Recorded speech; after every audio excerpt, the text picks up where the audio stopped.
Donc nous avons eu l'occasion d'étudier les prophètes et les prophéties, Ancien Testament, Nouveau Testament. Nous allons passer au deuxième chapitre qui consiste à essayer de voir par rapport à ces prophéties où nous en sommes aujourd'hui. En fait, si l'on veut balayer les prophéties de la fin des temps, il y a trois endroits, trois parties distinctes qui sont dans la parole. Il y a d'abord la vision des 70 semaines du prophète Daniel, 70 pour les francophones. Le discours sur la fin des temps de Jésus dans l'évangile de Matthieu, ça on retrouve ça au chapitre 24 et 25. Et puis évidemment le fameux livre d'Apocalypse de l'apôtre Jean.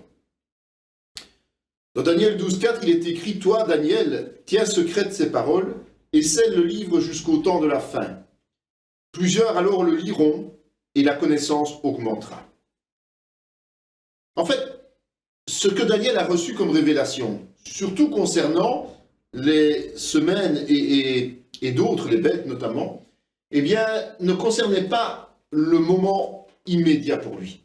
Ce n'était pas ce qui attendait le peuple juif dans les années qui suivaient. Ce n'était pas le but d'informer ses contemporains. Le but, c'était de laisser la trace des plans de Dieu pour les générations postérieures. Et nous faisons partie de ces générations postérieures. C'est à nous que s'adressent ces révélations.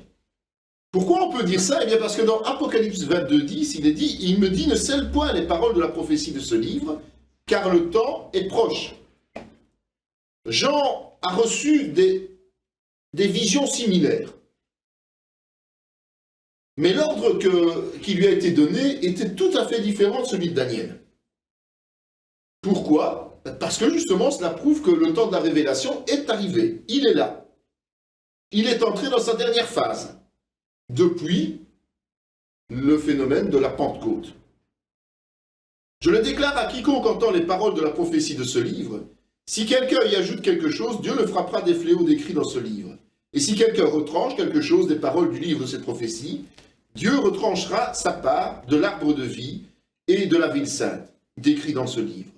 Celui qui atteste ces choses dit oui, je viens bientôt. Amen. Viens, Seigneur Jésus. Apocalypse 22, 18, 20. Il y a une notion d'urgence là-dedans. Il est important et urgent d'étudier les prophéties. Mais, outre la notion d'urgence, il y a aussi une notion de sérieux. Si on ne le fait pas sérieusement, si on n'en tient pas compte pour l'appliquer au quotidien de nos vies chrétiennes, eh bien ça ne sert à rien. Alors quel est le plan de Dieu justement pour l'humanité? On en a fait un petit tableau, parce que comme cela, on a une notion générale et on peut se positionner. Mais il faut savoir qu'il y a un dénominateur commun à toutes ces périodes, c'est la foi. Si on n'a pas la foi, ça ne sert à rien. La première période, c'est la période de la création, évidemment. Et vous voyez sur le tableau qui est là. Ce qu'on appelle l'innocence, vous vous souvenez, on en a parlé précédemment, on les a cités. En fait, l'innocence, pourquoi? Parce que c'était l'ignorance du péché. Adam et Ève ne savaient pas ce qu'était le péché. Et puis, la période se termine par la chute de l'homme. Et lorsque on était dans cette période d'innocence, Dieu parlait d'une manière particulière, c'est-à-dire qu'il était physiquement présent dans le jardin.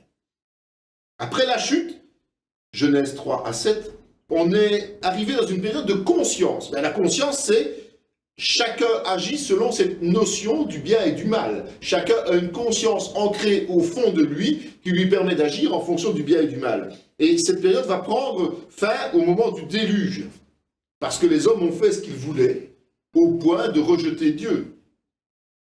Et Dieu, pendant ce temps-là, parlait des cieux uniquement. Après le déluge, on a le temps du gouvernement humain. On appelle aussi la dispensation. Okay? C'est l'homme qui est quelque part maître de sa destinée. Et on aboutit là jusqu'à la période de Babel, Genèse 8 à 11. Toujours Dieu parle depuis les cieux. Après Babel, on a la promesse. Genèse 12 à 50. Il y a deux descendances à cette promesse. Les Juifs et les chrétiens. La fin de cela, c'est la fameuse déportation en Égypte. Et Dieu parle principalement par l'ange de l'Éternel. Ce ne sont pas des généralités, mais c'est principal. On arrive dans la période de Moïse, Exode 1, à même Malachie 3. C'est le temps de la loi. Mais l'homme est incapable, évidemment, de suivre cette loi. Et donc, il faut aller jusqu'au sacrifice de la croix. Donc, en fait, c'est tout le reste de l'Ancien Testament dont on parle là. Dieu va parler, on l'a vu lors du premier chapitre, par des prophètes. Il va aussi parfois utiliser des envoyés que sont les anges et aussi les sacrificateurs.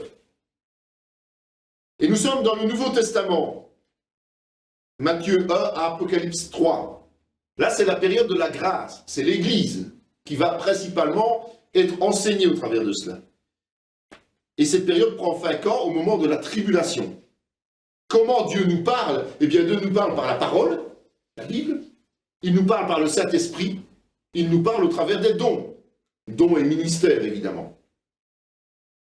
Arrivera, ça c'est le futur, la période du millénium, Apocalypse 4 à 20, avec le règne terrestre de Christ. Christ est le roi des rois. Et on va aller jusqu'au jugement dernier. Et Dieu parle par qui à ce moment-là? Uniquement par Christ. Et enfin, la nouvelle terre, les nouveaux cieux, c'est le règne éternel de Dieu. Le point principal, c'est le paradis évidemment, et il n'y aura pas de fin. C'est l'éternité. D'accord? Et là, Dieu parle par lui-même, puisque nous serons en sa présence. Donc, il est indispensable d'étudier aujourd'hui, pour nous qui voulons connaître la fin des temps, le livre d'Apocalypse. Mais il faut l'étudier à la lumière de ce qui s'est déjà passé, de ce qui a déjà été annoncé, et donc notamment des prophéties de l'Ancien Testament. En le voyant, Pierre dit à Jésus, « Et celui-ci, Seigneur, que lui arrivera-t-il » Jésus lui dit, « Si je veux qu'il demeure jusqu'à ce que je vienne, que t'importe, toi, suis-moi. » Jésus a invité Jean à le suivre. Et c'est lui qui a ouvert quelque part la voie de ce qui nous attend, puisque c'est lui qui a reçu les visions apocalyptiques. Il les a reçues pour une seule raison, c'est pour les révéler aux chrétiens. Quand il a écrit tous ces chapitres, il a fait de nombreuses références à l'Ancien Testament, que ce soit sur base de versets, de paroles, de symboles, d'images, de paraboles, mais en tout cas, il fait de nombreuses références à l'Ancien Testament. Dans le livre d'Apocalypse, vous avez un tableau aussi qui décrit en grandes lignes les plans principaux, les thèmes principaux. Ça aide déjà, quand on doit analyser un livre, de savoir ce qu'on va trouver et où on va le trouver. D'accord? Et donc, le premier chapitre parle de la gloire éternelle de Jésus et de la mission confiée à Jean de prophétiser, donc l'apôtre Jean. Chapitres 2 et 3, ce sont les fameuses 7 lettres aux 7 églises. Ces lettres concernent principalement leur comportement et les conséquences de leur comportement, positives ou négatives. Chapitres 4 et 5, c'est l'adoration dans le ciel, pendant la tribulation et juste avant la tribulation. D'accord ? Chapitres 6 à 18, ce sont tous les événements qui sont liés à la tribulation sur terre. Chapitre 19, le retour glorieux de Christ. Chapitre 20, le millénium et le jugement dernier. Chapitres 21 et 22, le renouvellement de toutes choses. Il faut bien se dire une chose, et c'est peut-être particulier, mais c'est comme ça, c'est qu'il n'y a pas la notion d'enlèvement dans le livre d'Apocalypse. Ce qui fait que certaines personnes nient cet enlèvement parce que ce n'est pas dans Apocalypse. Mais nous verrons que ça se trouve ailleurs. Il faut savoir rapprocher les choses. Pourquoi ce n'est pas dans l'Apocalypse? Parce que normalement, c'est un fait connu et accepté d'attendre le retour de Christ et de voir l'Église enlevée avant. Je vous ai dit aussi que l'autre notion était l'évangile de Matthieu, dans ses chapitres 24 et 25. Ça, c'est vraiment des paroles prophétiques prononcées par Jésus lui-même, au moment où il était face au temple et où il pouvait parler. Chapitre 24, les 2 premiers versets parlent de la destruction du temple de Jérusalem, justement. Versets 3 à 13, il annonce les prémices de son retour. Verset 14, il donne un signe qui annonce son retour, c'est l'évangélisation généralisée. Versets 15 à 21, c'est la profanation du temple de la tribulation. Il fait référence directement à la 70e ou 70e semaine de Daniel. Verset 22, les souffrances sont abrégées à cause de l'alliance que Dieu a avec son peuple. Versets 23 à 28, il met en garde contre tous les séducteurs. 29 à 31, c'est son retour en gloire et le rassemblement des élus. 32 à 35, une notion de temps, mais qui est un temps réduit, un temps court. Moins d'une génération entre les prémices de son retour et son retour. Verset 36, nul ne connaît ni le jour ni l'heure. Versets 37 à 44, la notion d'enlèvement en comparaison au déluge. Versets 45 à 51, une mise en garde contre le manque de vigilance et ses conséquences. Puis le chapitre 25, du 1 au 13, il y a la parabole des 10 vierges, d'où la nécessité d'être en ordre. Versets 14 à 30, la parabole des talents, la nécessité d'être actif. Et versets 31 à 46, le jugement des nations, la séparation des croyants et des non-croyants. On a discuté, lorsque l'on a parlé des prophètes et des prophéties, d'un principe parfois de double accomplissement. D'accord? Mais ici, c'est un peu le fait, quand on étudie la parole, on voit qu'il y a d'abord l'enlèvement de l'Église et puis le retour en gloire de Christ. Et donc ces prophéties doivent être interprétées sur base d'une double réalisation quelque part. Puisque Jésus s'adresse à ses disciples, aux Juifs et aux futurs chrétiens. Ils ne sont pas encore chrétiens. C'est pour ça aussi qu'il y a des notions qui n'apparaîtront pas concernant l'Église, parce qu'il s'adresse principalement à des Juifs qui ne comprendraient pas. Ne soyez en scandale ni aux Grecs, ni aux Juifs, ni à l'Église de Dieu.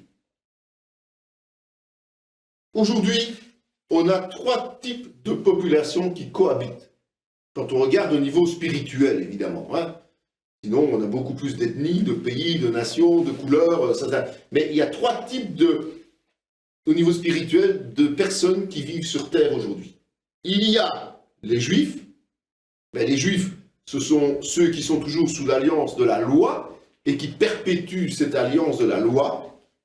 Il y a les chrétiens, dont les Juifs convertis font partie, évidemment, d'accord? Ceux qui sont sous la grâce de Dieu.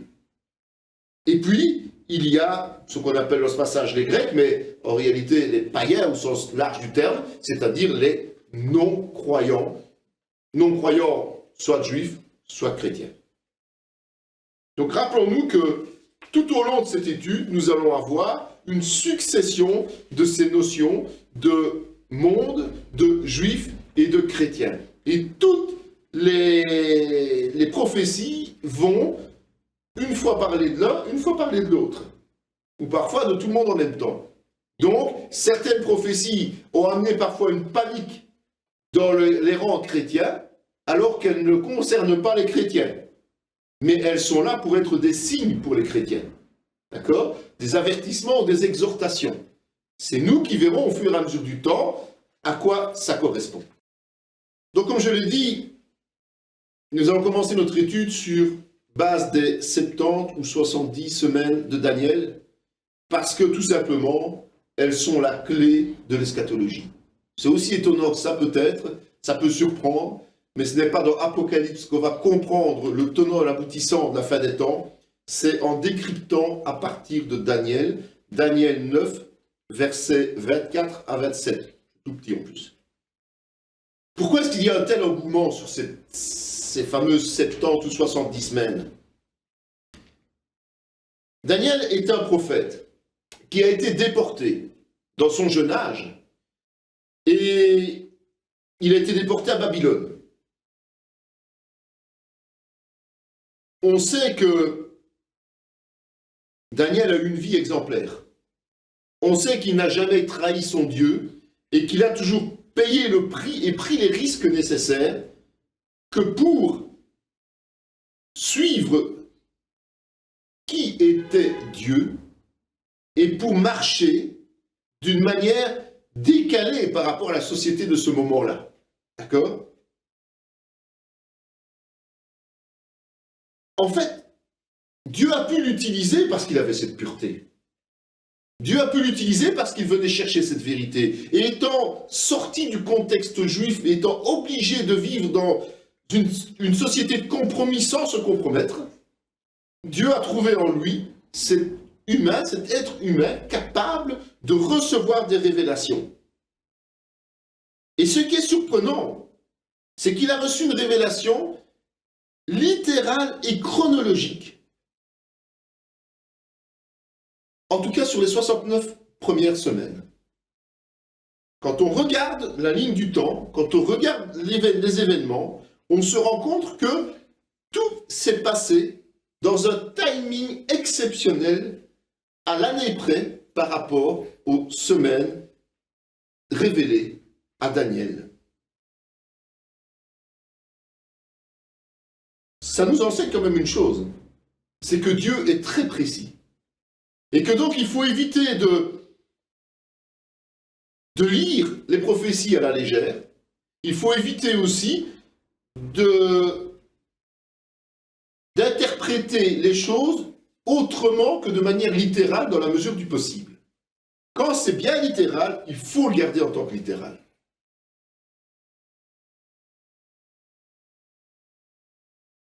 Il faut éviter de mettre des symboles là où il n'y en a pas. Comme il faut prendre les symboles et les interpréter correctement là où il y en a.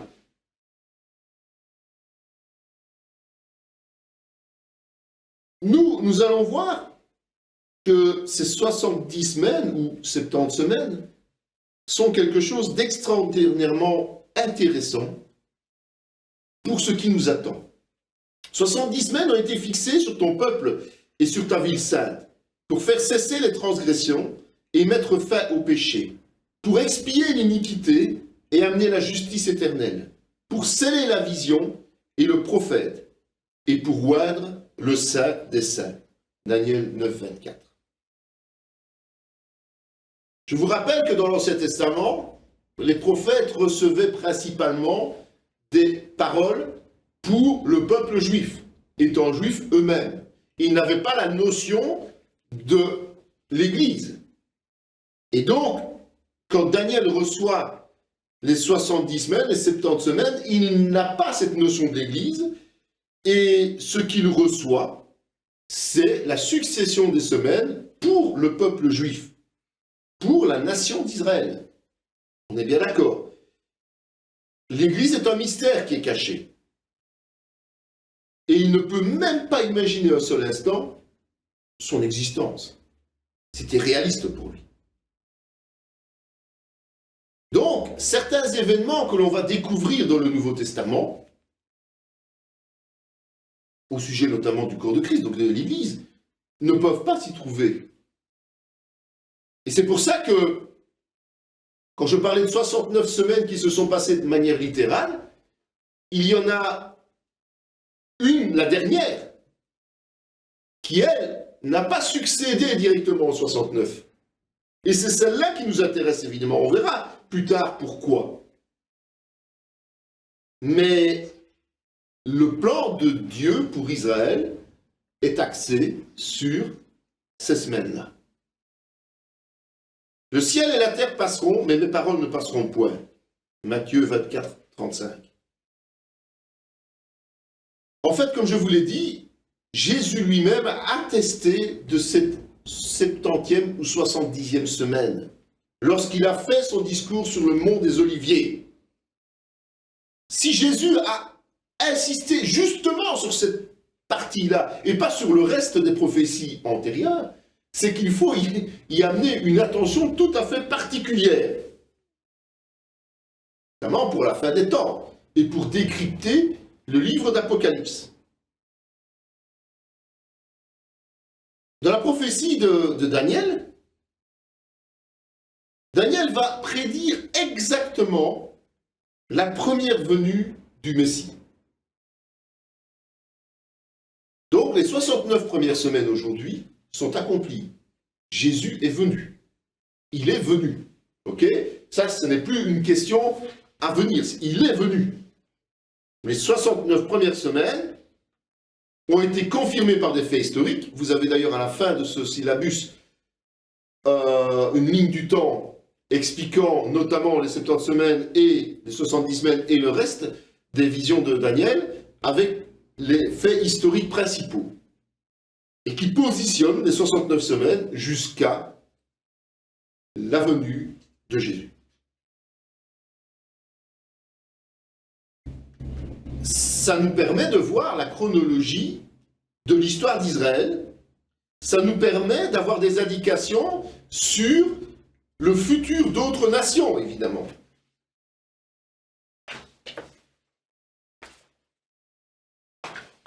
Et ça nous conforte aussi dans la véracité des Écritures. Parce que si 69 semaines se sont passées de manière exactement décrite dans la parole, comment pourrait-on mettre en doute la dernière? Ça veut dire qu'elle va aussi se dérouler exactement comme les 69 premières. Vous savez, Daniel, quand il a fait sa prophétie, on se trouvait quasiment à 5 siècles avant la venue du Messie. Et c'est ça qui est extraordinaire. C'est que 5 siècles avant, Dieu a révélé la venue de Jésus-Christ. Et entre ce moment-là et la venue de Jésus-Christ, il a décrit exactement les événements qui se passeraient dans cette région-là. Donc il faut s'y intéresser. Il faut s'y intéresser parce que c'est ce qui va nous permettre de voir ce qui nous attend. Alors, comment va-t-on comprendre ce que représente la semaine de Daniel? Ça, c'est peut-être la première question, justement. Une semaine, eh bien, ça varie dans la parole de Dieu. Mais en grec, le mot qui est utilisé se dit Shaboua. Et ça veut dire 7. Donc, on devrait avoir 77 années ont été fixées pour ton peuple. Enfin, 77, il n'y a même pas le mot année, 77. Nous, aujourd'hui, on appelle ça semaine parce que pourquoi? Il y a 7 jours pour une semaine. Donc c'est 70 semaines. D'accord? Le mot d'origine, c'est 7. Ce qu'il faut, c'est déterminer ce que veut dire 7 à ce moment-là. En ce temps-là, moi, Daniel, je fus 3 semaines dans le deuil, je ne mangeais aucun mets délicat, il n'entra ni viande ni vin dans ma bouche, et je ne moignis point jusqu'à ce que les 3 semaines furent accomplies. Daniel 10, 2, 3. En fait, pour nous, comme je dis, la semaine, c'est 7 jours. C'est pour ça qu'on traduit par semaine. 7 jours, telle qu'on la connaît aujourd'hui. Et c'est vrai que quand Daniel dit qu'il fait un jeûne de 3 semaines, mais c'est 3 semaines de 7 jours. Il utilise le mot Shaboua. Il dit clairement dans son passage que ce sont bien 3 semaines de 7 jours. Ça veut dire que en hébreu, il fait une différence entre ces 3 semaines-là et les semaines de la vision. D'accord? Le temps est différent.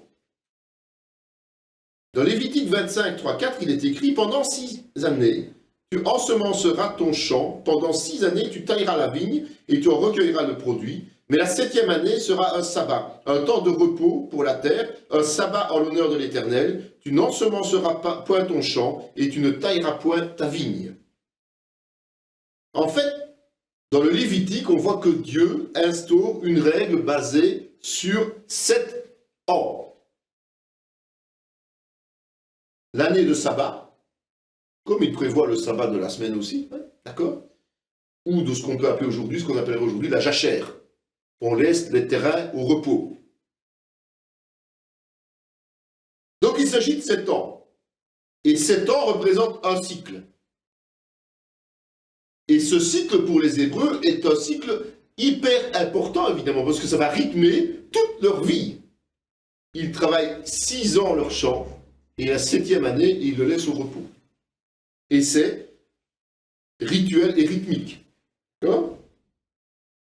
Afin que s'accomplisse la parole de l'Éternel prononcée par la bouche de Jérémie, jusqu'à ce que le pays eût joui de ses sabbats. Il se reposa tout le temps qu'il fut dévasté, jusqu'à l'accomplissement de 70 ans. 2 Chroniques 26, 31. Tout le pays deviendra une ruine, un désert, et ces nations seront asservies au roi de Babylone pendant 70 ans. Mais lorsque ces 70 ans seront accomplis, je châtirai le roi de Babylone et cette nation, dit l'Éternel, à cause de leurs iniquités. Je punirai le pays des Chaldéens, et j'en ferai des ruines éternelles.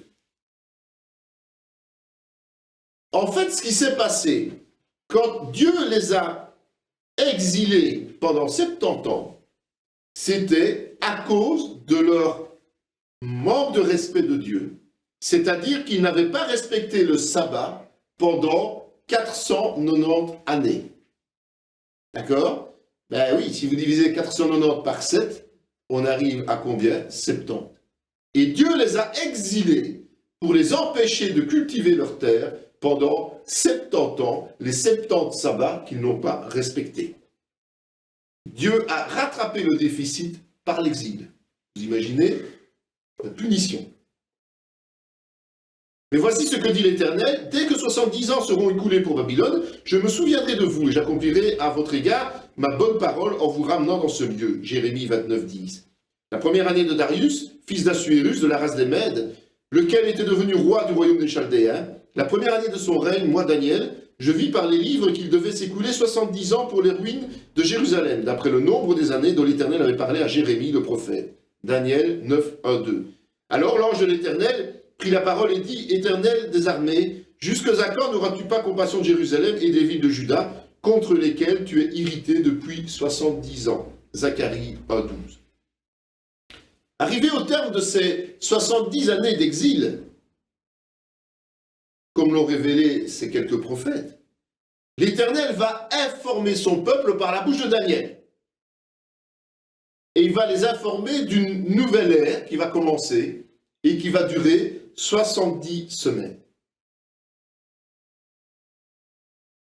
Donc si on considère la semaine de 7 en tant que 7 années, on va constater que cette nouvelle révélation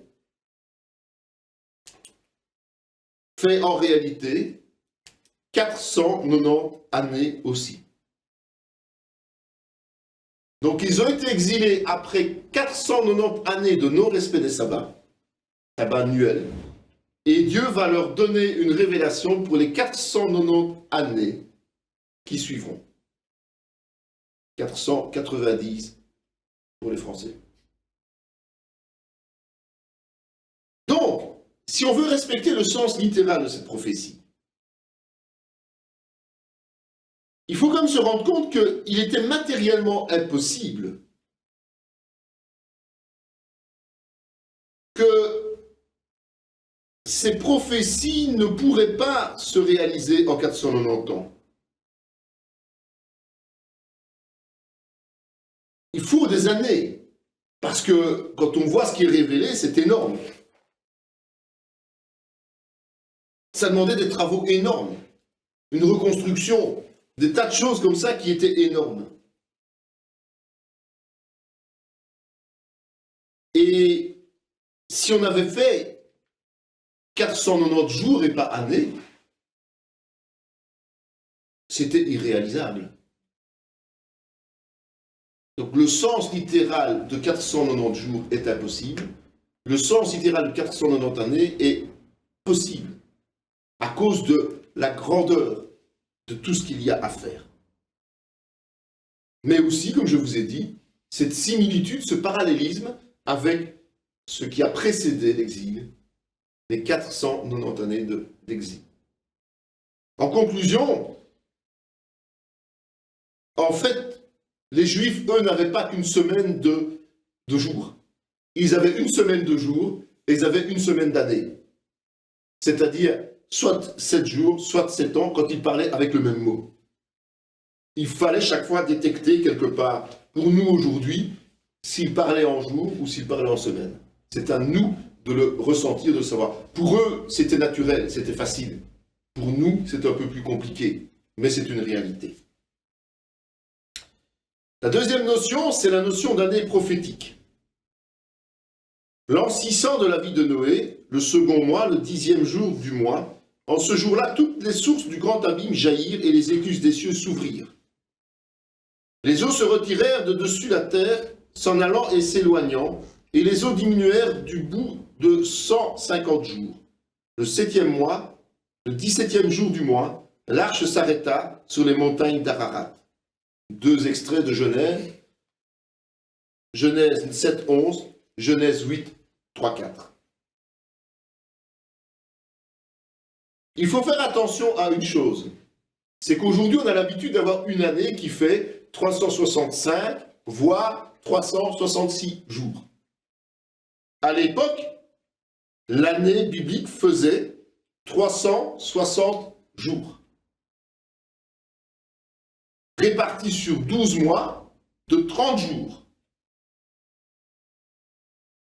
Il suffit de faire le calcul sur les 2 versets bibliques qui précèdent, parce que si vous faites la différence entre le 17 du second mois et le 17 du 7e mois, si on calcule selon nos années actuelles, eh bien, on n'a pas 150 jours. On en aurait 150 et un peu plus. Puisqu'il y a des jours de 30 et de 31. Des mois de 30 et de 31 jours, pardon. Donc, on a bien des années prophétiques, une année de 360 jours. Les 10 cornes, ce sont 10 rois qui s'élèveront de ce royaume. Un autre s'élèvera avec eux. Il sera différent des premiers. Il abaissera 3 rois. Il prononcera les paroles contre le Très-Haut. Il opprimera les saints de Très-Haut. Et il espérera changer le temps et la loi. Et les saints seront livrés entre ses mains pendant un temps, des temps et la moitié d'un temps. Daniel 7, 24, 25. Il fera une solide alliance avec plusieurs pour une semaine. Et durant la moitié de la semaine, il fera cesser les sacrifices et l'offrande. Le dévastateur commettra les choses les plus abominables jusqu'à ce que la ruine et ce qui a été résolu fondent sur le dévastateur. Daniel 9, 27. Mais le parvis extérieur du temple, laisse-le en dehors, ne le mesure pas, car il a été donné aux nations. Et elles fouleront aux pieds la ville sainte pendant 42 mois. Je donnerai à mes 2 témoins le pouvoir de prophétiser, revêtus de sac, pendant 1260 jours. Apocalypse 11, 2, 3. Et la femme s'enfuit dans le désert, où elle avait un lieu préparé par Dieu, afin qu'elle y fût nourrie pendant 1260 jours. Quand le dragon vit qu'il avait été précipité sur la terre, il poursuivit la femme qui avait enfanté l'enfant mâle, et les 2 ailes du grand aigle furent données à la femme, afin qu'elle s'envolât au désert vers son lieu, où elle est nourrie un temps, des temps et la moitié d'un temps, loin de la face du serpent. Apocalypse 12, versets 6, 13 et 14. Et il lui fut donné une bouche qui proférait des paroles arrogantes et des blasphèmes. Il lui fut donné le pouvoir d'agir pendant 42 mois. Apocalypse 13, 5. Ce sont les différents passages de Daniel et d'Apocalypse qui abordent des événements de la tribulation, on les étudiera après. Mais ce qu'il faut quand même constater, c'est les notions de durée qui sont dans ces versets-là. C'est pour ça qu'on a retiré ces versets-là. En fait, il y a des équivalences entre des temps, 3,5, des mois, 42, et des jours, 1260. Donc un temps ou une année correspond à 12 mois de 30 jours, c'est-à-dire 360 jours. La semaine comporte, elle, 7 années ou un temps.